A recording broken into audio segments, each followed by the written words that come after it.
বলবো please subscribe our channel, আর subscribe করার পরে নিচে থাকা বেল আইকনে প্রেস করে দিও। আচ্ছা, আমি তোমাদেরকে আগের ভিডিওতে মাটি সম্পর্কে বলেছিলাম, আমাদের ভারতবর্ষে কি কি মাটি দেখা যায়, তার কোথায় কোথায় দেখা যায়, সেই মাটি দেখতে কিরকম, কি কি চাষ ভালো হয়, এরকম বিভিন্ন কথা বলেছিলাম। তবে আজকের ভিডিওতে আজকে যে ভূগোলের চ্যাপ্টারটা আছে সেখানে আমি তোমাদেরকে বলবো আমাদের যে ভারতবর্ষের মাটি আছে, শুধু ভারতবর্ষে নয়, বিভিন্ন জায়গার মাটি ক্ষয় হয়, সেই ক্ষয়টা কিভাবে হয়, কেন হয় তার সম্পর্কে, আর এই ক্ষয় থাকে কিভাবে আমরা প্রতিরোধ করব, সেই ব্যাপারে আজকে আমি তোমাদের সাথে আলোচনা করব। তো লেটস স্টার্ট।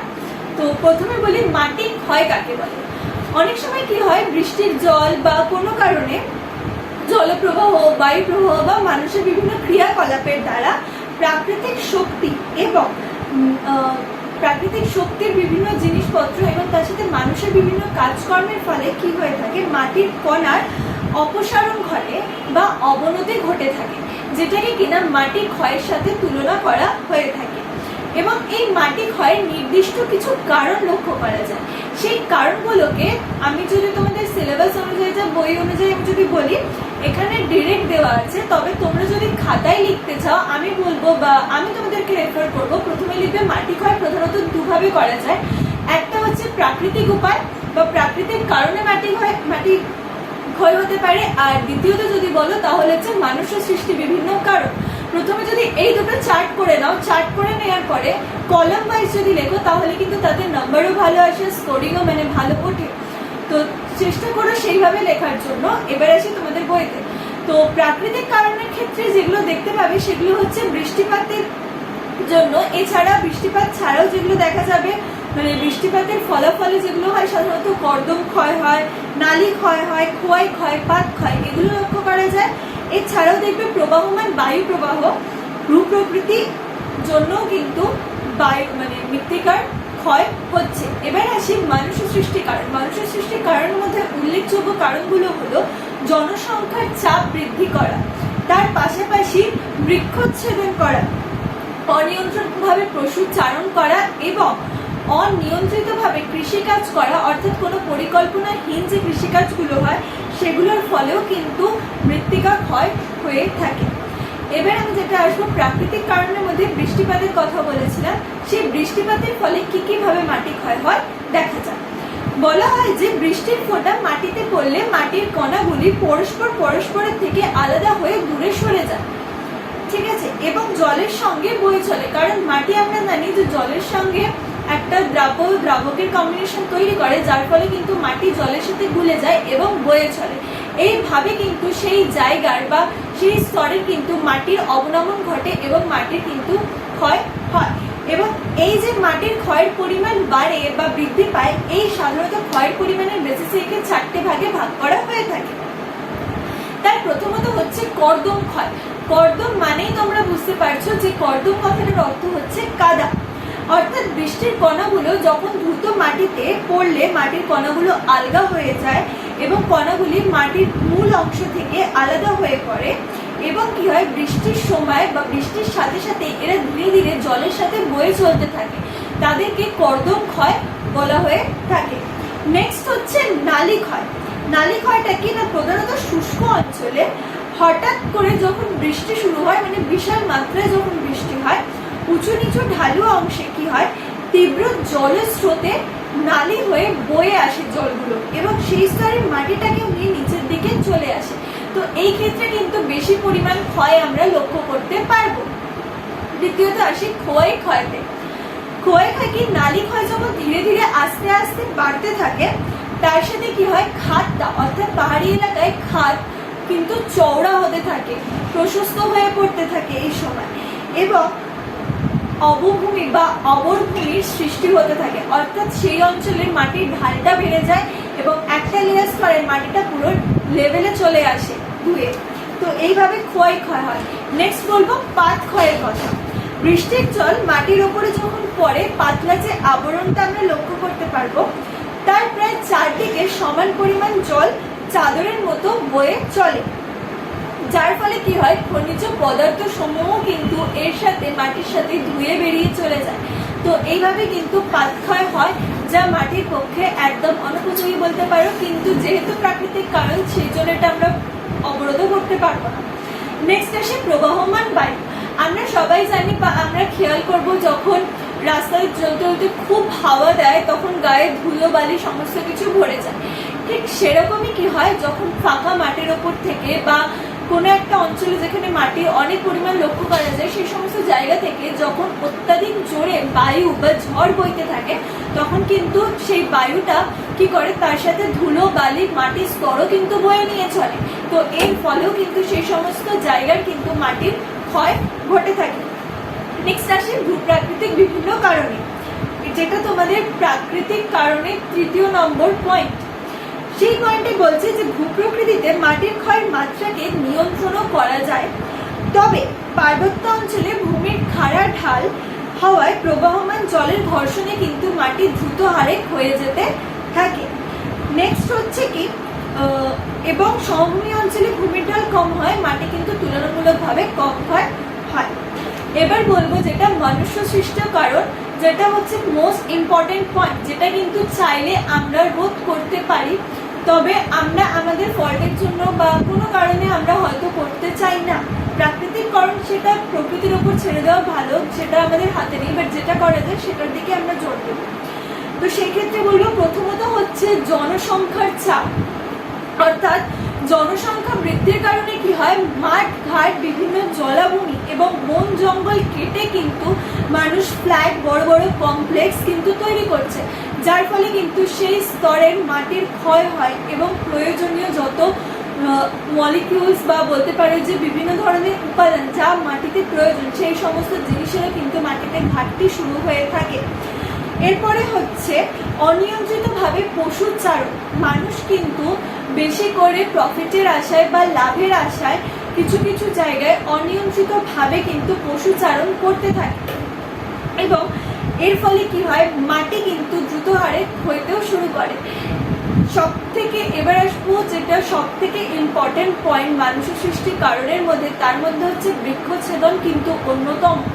আমরা আমাদের সুবিধার্থে বা মাটি পাওয়ার আশায়, জমি পাওয়ার আশায় আমরা বড় বড় জঙ্গল কাটছি, গাছ কাটছি, কেটে সাফ করে দিচ্ছি।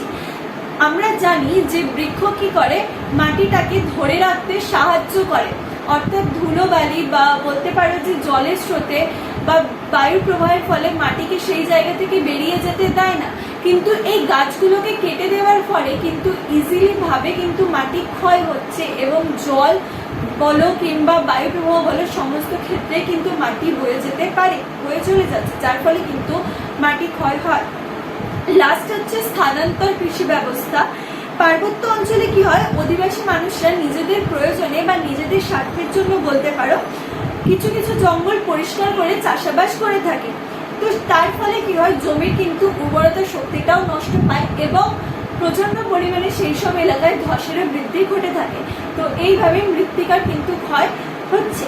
এবার বলবো মাটি ক্ষয়ের ফলাফলটা কি। এতক্ষণ তো আমরা জানলাম যে মৃত্তিকাকে কিভাবে ক্ষয় হয়, তবে এই যে ক্ষয় হচ্ছে তার ফলাফলটা কি হতে পারে। মাটি ক্ষয়ের ফলাফল প্রায় সুদূর প্রসারী বলা হয়, মানে অলরেডি হচ্ছে। মাটি ক্ষয় মানুষের সমাজে কিন্তু বিভিন্নভাবে খারাপ প্রভাব ফেলে, তার পাশাপাশি কিন্তু প্রাকৃতিক বিভিন্ন জিনিসেও কিন্তু খারাপ প্রভাব ফেলছে। এর ফলাফলগুলো সাধারণত মানুষের ওপরই বেশি জোর দেয়। তার প্রথমত হচ্ছে উর্বর মৃত্তিকার অপসারণ, অর্থাৎ আমরা যে বিভিন্নভাবে মৃত্তিকা ক্ষয় করছি বা অনিয়ন্ত্রিত পশুচারণ করছি, স্থানান্তর কৃষিকাজ করছি, বা মাটিতে বেশি করে আমরা কীটনাশক ব্যবহার করছি, মানে উন্নত মানের সার মানে ব্যবহার করছি, যেগুলো হয়তো কেমিক্যাল জাতীয় সার, যার ফলে আমরা হয়তো ভালোভাবে চাষাবাদ করে ভালো ফসল পাবো বা উচ্চ ফলনশীল বীজ পাবো, তবে এর ফলে কিন্তু মৃত্তিকার ক্ষয় হয় এবং তার সাথে সাথে আমাদের বিভিন্ন খাদ্যের যে প্রয়োজনীয় উপাদানগুলো সেগুলোও কিন্তু নষ্ট হচ্ছে। দ্বিতীয়ত হচ্ছে মাটির নিচের জলস্তর ও মাটির আর্দ্রতাও কিন্তু হ্রাস পায়। অত্যাধিকভাবে চাষাবাদ করার ফলে আমরা যে জানি মাটির তলায় যে ভৌম জল থাকে, সেই ভৌম জল কিন্তু আস্তে আস্তে শুকিয়ে যেতে পারে, যার ফলে কি হয়, মাটির আর্দ্রতা বা ভিজে ভাবটা কিন্তু নষ্ট হয় এবং সেই সমস্ত এলাকার মাটি শুকনো হয়ে পড়ে। তৃতীয়ত হচ্ছে মরু অঞ্চলের অপসারণ। বা প্রসারণ। অত্যাধিক হারে যখন গাছপালা কেটে দেওয়া হয় তার ফলে কি হয়, মাটির আর্দ্রতাটা লোপ পায় বা কমে আসে আস্তে আস্তে, যার ফলে কি হয় সেই সমস্ত এলাকার মাটি শুকনো হয়ে একদম রাফ পরিণত হয়, যার ফলে কি হয় না, মরু অঞ্চল সৃষ্টি হয়, মরুভূমি সৃষ্টি হয়। এটা বলার ক্ষেত্রে বলি, আজ থেকে প্রায় 150-200 বছর আগে বলা হতো রাজস্থানে নাকি চিরহরিৎ বৃক্ষের বনভূমি লক্ষ্য করা যেত। তবে মানুষ নিজের স্বার্থের জন্য যখন গাছপালা কাটতে শুরু করে, একটা টাইমে কি হয়, রাজস্থানে গাছপালার পরিমাণ অনেকাংশে কমে যেতে থাকে। তার ফলে কিন্তু আজ সেই চিরহরিৎ বৃক্ষের অরণ্য থেকে রাজস্থান আজ মরুভূমিতে পরিণত হয়েছে। তো এই মরুভূমির দৃশ্য হয়তো দেখতে ভালো হলেও সেখানে থাকা মানুষদের জীবনটা বা জীবনযাপন করার পদ্ধতি কিন্তু যথেষ্ট কষ্টকর সাধারণ মানুষের থেকে। তো এটা জাস্ট বলার কারণ হচ্ছে যে আমরা যে অলরেডি একটা ফেস মাটি ক্ষয়ের ফলে লক্ষ্য করেছি, তার কিন্তু সব থেকে বড় উদাহরণ যদি বলা হয় তাহলে রাজস্থানের কথাই কিন্তু এখানে বলা যেতে পারে। তো নেক্সট আমি বলবো বন্যা ও খরার প্রবণতা বৃদ্ধি। এবার মাটির ক্ষয় হলে কি হয়, আমরা জানি যে মাটি কিছুটা হলেও জল শুষে নেয় বা জল আটকে রাখতে পারে। তবে মাটি যদি একেবারে শুকিয়ে যায় কিংবা যদি বলা যায় যে মাটি একদম ধুয়ে বেরিয়ে চলে গেছে, এই যে চারিদিকে আজকে শহরাঞ্চলে বড় বড় কমপ্লেক্স তৈরি হচ্ছে বা বিল্ডিং তৈরি হচ্ছে, যার ফলে কি হয় জল নিকাশি ব্যবস্থাও কিন্তু যথেষ্ট খারাপ হচ্ছে এবং মাটি না থাকার জন্য কিন্তু বন্যা ও খরার প্রবণতাও কিন্তু বৃদ্ধি পাচ্ছে। নেক্সট বলবো যেটা খাল ও নদীতে পলির পরিমাণ বৃদ্ধি। মাটি এত পরিমাণ ধুতে শুরু করেছে বা মাটি ধুয়ে ধুয়ে যে ধুলোবালি বেরিয়ে যাচ্ছে, যার ফলে কি হয় নদীতে কিন্তু আস্তে আস্তে পলির স্তর বৃদ্ধি পাচ্ছে, যার ফলে নদীর জলও কিন্তু আস্তে আস্তে শুকিয়ে যাচ্ছে এবং পলির স্তর বৃদ্ধি পাওয়ার জন্য কিন্তু নদীতে অনেক ক্ষেত্রে পচনেরও সৃষ্টি হচ্ছে। নেক্সট বলবো ভূমির ধস বৃদ্ধি। পাহাড়ি এলাকায় যখন বৃষ্টির কারণে জল ধুয়ে বেরিয়ে যেতে থাকে, পাহাড়ের ঢাল কিন্তু বেড়ে যায়, অর্থাৎ পাহাড় আরো বেশি খাড়া হতে থাকে, যার ফলে কিন্তু পাহাড়ি এলাকায় ধসের বৃদ্ধি ঘটে এবং যা সাধারণ মানুষের পক্ষে যথেষ্ট ঝুঁকিপূর্ণ হয়ে থাকে। নেক্সট বলবো অর্থনৈতিক সমৃদ্ধি ও সাংস্কৃতিক উন্নতিতে বাধা সৃষ্টি। মাটিতে ক্ষয়ের ফলে মাটির উপরের স্তরের খনিজ পদার্থ যেরকম লোপ পায়, তার সাথে জৈব পদার্থ কিন্তু অপসারিত হয়।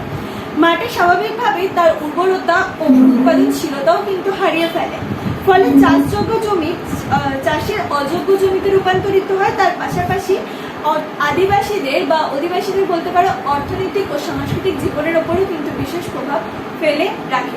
তো এটা গেল মাটি ক্ষয়ের ফলাফল। তার আগে বলেছি তোমাদের মাটি ক্ষয়ের কারণ, এবার বললাম তোমাদের মাটি ক্ষয়ের ফলাফল, এবং লাস্ট যেটা বলবো সেটা হচ্ছে মাটি ক্ষয়কে আমরা প্রতিরোধ করব কিভাবে বা মাটিটাকে আমরা সংরক্ষণ করব কিভাবে। কারণ আমরা এতদূর পড়তে পড়তে অন্তত এটুকুনি বুঝতে পেরেছি যে মাটি যদি না থাকে আমরা চাষাবাদ করতে পারবো না, চাষাবাদ না করতে পারলে আমাদের না খেতে পেয়ে মরতে হবে।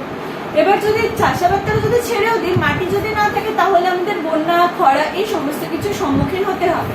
তো আমাদের জন্য মাটিটা বিশেষভাবে প্রয়োজন আছে। তো এই মাটিটাকে আমরা কিভাবে সংরক্ষণ করব বা কেন এই মাটিটা সংরক্ষণ করা প্রয়োজন, এবার দেখি সেটা সম্পর্কে।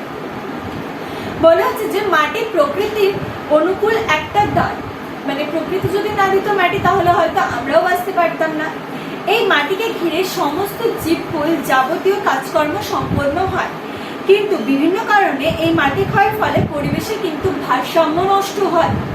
কিন্তু তাই ভারতে মাটি সংরক্ষণ কিন্তু অবশ্যই প্রয়োজন। শুধু ভারতবর্ষ নয়, গোটা বিশ্বে মাটি সংরক্ষণ কিন্তু প্রয়োজন রয়েছে। মাটি ক্ষয়ের পরিমাণ হ্রাস করার জন্য এবং মাটি সংরক্ষণের জন্য কিছু উপায় আমরা আলোচনা করছি।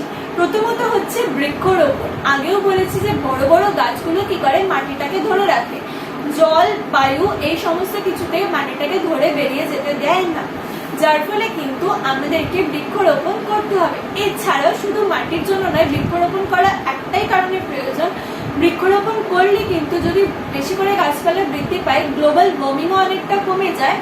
তার পাশাপাশি কিন্তু বায়ুতে অক্সিজেনের মাত্রাও ঠিক থাকে এবং সব থেকে বড় যেটা সেটা হচ্ছে যে বড় বড় গাছগুলো থেকে অনেকে শেল্টার হিসেবে ইউজ করে, তার ফলে কিন্তু প্রকৃতিতে একটা ঠান্ডা আবহাওয়া বিরাজ করতে পারে এবং সঠিক সময়ে সঠিক ঋতু আসে ও বৃষ্টিপাতের পরিমাণও ঠিক থাকে, যার জন্য কিন্তু বৃক্ষরোপণ প্রত্যেকের করা উচিত এবং বৃক্ষছেদন বন্ধ করা উচিত। দরকার পড়লে সময় করে বনসৃজনও করা উচিত হয়ে থাকে। এরপরে বলি ধাপ চাষের কথা। অর্থাৎ ধাপ চাষ হচ্ছে কি পাহাড়ি এলাকায় কি হয়, যখন পাহাড়ি এলাকায় সব থেকে বেশি ভালো বুঝবে তোমরা, যেটা চা চাষ। চা চাষ কি করা হয়, চা বাগানগুলো পাহাড়ের গায়ে না ধাপ কেটে কেটে করা হয়, মানে সিঁড়ির মতো স্টেপ বাই স্টেপ ভাবে করা হয়।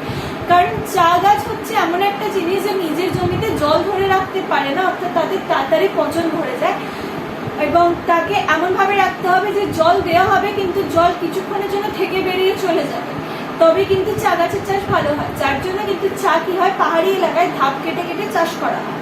তবে বর্তমানে শুধু চা নয়, বিভিন্ন ধরনের শাকসবজিও পাহাড়ি এলাকায় উৎপন্ন করে ধাপ চাষের মাধ্যমে। তবে এই ধাপ চাষে কিন্তু কিছু কুফল লক্ষ্য করা যায়। একটা হচ্ছে মাটি অত্যাধিক করে ধুয়ে বেরিয়ে চলে যায়, যার ফলে আমাদের কিন্তু ধাপ চাষ ব্যবস্থাটাকে নিয়ন্ত্রণে আনতে হবে। এরপরে বলি ফালি চাষের কথা।